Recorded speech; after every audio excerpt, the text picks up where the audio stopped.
Students, welcome again to your science class. Student, as you know, we are discussing about Earth, Sun and Moon, and in this video we will start last topic of this chapter, that is Moon. The Moon is our closest neighbor in space.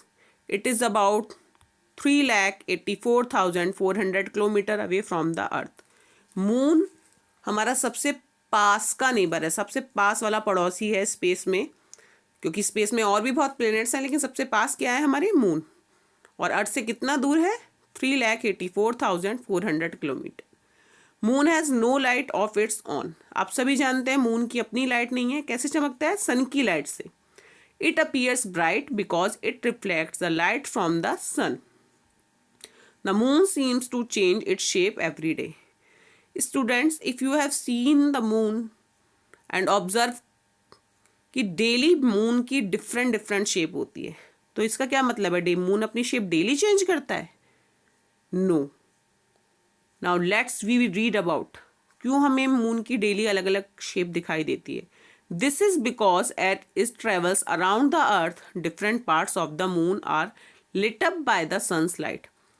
When we start this chapter हमने पढ़ा था कि moon earth के चारों तरफ चक्कर लगाता है ना. तो जब अर्थ के सामने मून का जो पार्ट आता है उस पर सन की लाइट का जो रिफ्लेक्शन पड़ता है उतना ही पार्ट हमें विजिबल होता है, और इसी वजह से हमें मून की डिफरेंट डिफरेंट शेप्स दिखाई देती हैं. Unlike the earth, the moon has no atmosphere और नो लाइफ. अर्थ पर जिस तरीके से लाइफ पॉसिबल है, वाटर है, एयर है, एटमॉस्फेयर है, मून पर ऐसा कुछ नहीं है, इसलिए वहाँ पर लाइफ पॉसिबल नहीं है. Surface, atmosphere and gravity of the moon. The surface of the moon is dry, Rocky and dusty. जैसे अर्थ की अपनी सरफेस है, डिफरेंट लैंड फॉर्म्स है, एटमॉस्फेयर है, ग्रेविटेशनल फोर्स है, सेम इसी तरीके से मून का भी है. मून की सरफेस कैसी है? ड्राई है, रॉकी है और डस्टी है. It has hills, mountains, valleys and craters. Moon पर भी हील्स हैं, वैलीज हैं, माउंटेन्स हैं और craters.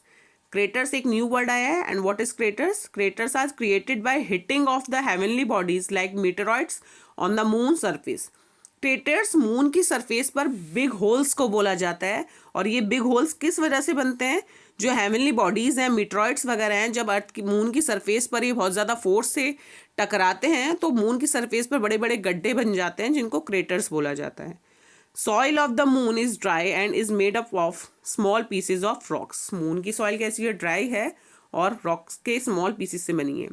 Life does not exist on the moon due to the absence of air and water. Life possible नहीं है मून पर, क्योंकि मून पर एयर नहीं है, मून पर वाटर नहीं है.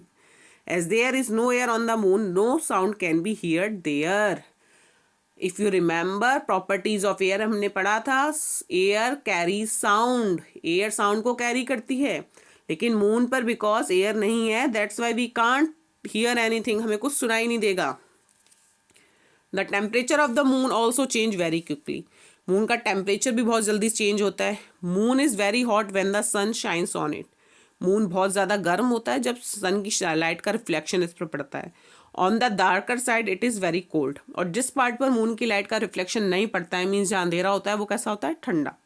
सो astronauts landing on the moon are provided with a special suit to bear the quick change in temperature. तो जो एस्ट्रोनॉट्स को बोलते हैं, जो मून पर स्पेस में जाते हैं, उनको एक स्पेशल सूट प्रोवाइड किया जाता है, जिसकी वजह से जो टेम्परेचर में ये क्विकली जो चेंजेस होते हैं उसके अकॉर्डिंग वो उसको बियर कर सकें. The gravity on the moon is only 1/6 of the earth's gravity. Moon की ग्रेविटी अर्थ की ग्रेविटी की 1/6 है. It means that something will be 6 time lighter on the moon than on the earth. इसका मतलब क्या हुआ? मून पर हमें कोई चीज़ 6 गुना हल्की महसूस होगी अर्थ के कंपैरिजन में. मान लीजिए अगर मेरा वेट यहाँ पर 36 kg है, तो मून पर मेरा वेट कितना होगा? 36 divided by 6 means 6 kg feel होगा. इसका मतलब ये नहीं है मेरा वेट कम हो जाएगा, लेकिन वहाँ की ग्रेविटी की वजह से मुझे ऐसा फील होगा. Due to gravity moon pulls water from seas and ocean towards itself.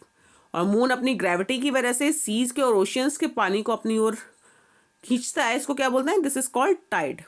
Tides are of 2 types. 2 तरीके के होते हैं, high tide and low tide. Every high tide is followed by a low tide. हर एक high tide followed होता है किसके द्वारा? Low tide. Means high tide आएगा तो उसके बाद लो टाइड जरूर आएगा. When water is pulled by moon it is called high tide. जब पानी मून मून पानी को अट्रैक्ट करता है तो इसको हाई टाइड बोलते हैं। In the area between two high tides the water forms low tide. दो हाई टाइड्स के बिटवीन का बीच का एरिया क्या फॉर्म करता है? Low tide. Now phases of the moon. The moon does not have light of its own. Moon की अपनी कोई लाइट नहीं है, हमने भी पढ़ा था। Moon light which we see from the earth, जो हमें सन अर्थ से मून की लाइट दिखाई देती है वो क्या है? Light of the sun, reflection of the sunlight. The sunlight reflects on the moon and shines on the earth. Half of the moon surface always faces the moon. Moon की आधी surface का face हमेशा कहाँ रहता है? Sun की तरफ। The part facing the sun gets sunlight, the other half remains dark. Sometimes we see only a part of lighted side. The amount of lighted side that we see change every night. और जो lighted part का part है वो daily change होता रहता है। इसी वजह से हमें मून की डिफरेंट फेजेस दिखाई देती हैं। इसमें अगर आप पिक्चर में देखेंगे फेजेस ऑफ द मून, बीच में आपको फुल मून दिखाई दे रहा है। और अगर आप लेफ्ट की तरफ जाएंगे तो gibbous, half, crescent and new. और राइट की तरफ जाते हैं हम, gibbous, half, crescent and new. और ऊपर अगर आप देखेंगे तो वैनिंग लिखा हुआ है। Visible parts get smaller, means जब visible part, lighted part smaller होगा तो वो वैनिंग में आती हैं फेजेस। और जब विजिबल पार्ट बड़ा होगा तो वो किस में आएंगी? वैक्सिंग में आएंगी। Different shapes of the moon are full moon, new moon, crescent and gibbous. All these phases repeat again and again. The moon never changes shape. Moon अपनी shape कभी change नहीं करता है. The changing shapes of the moon are that we see from the earth actually the shape of its lighted part. Really में, वास्तव में क्या होता है? मून से जो हमें अर्थ से जो मून की डिफरेंट शेप दिखाई देती है वो क्या है? वो लाइटेड पार्ट है मून का, जिस पर सन की लाइट का रिफ्लेक्शन पड़ रहा है। मीन्स जितने पार्ट पर सन की लाइट का रिफ्लेक्शन पड़ता है उतना पार्ट ही हमें विजिबल होता है और वैसी ही शेप हमें मून की दिखाई देती है। Okay students, so this is for today. In next video we will read about eclipses.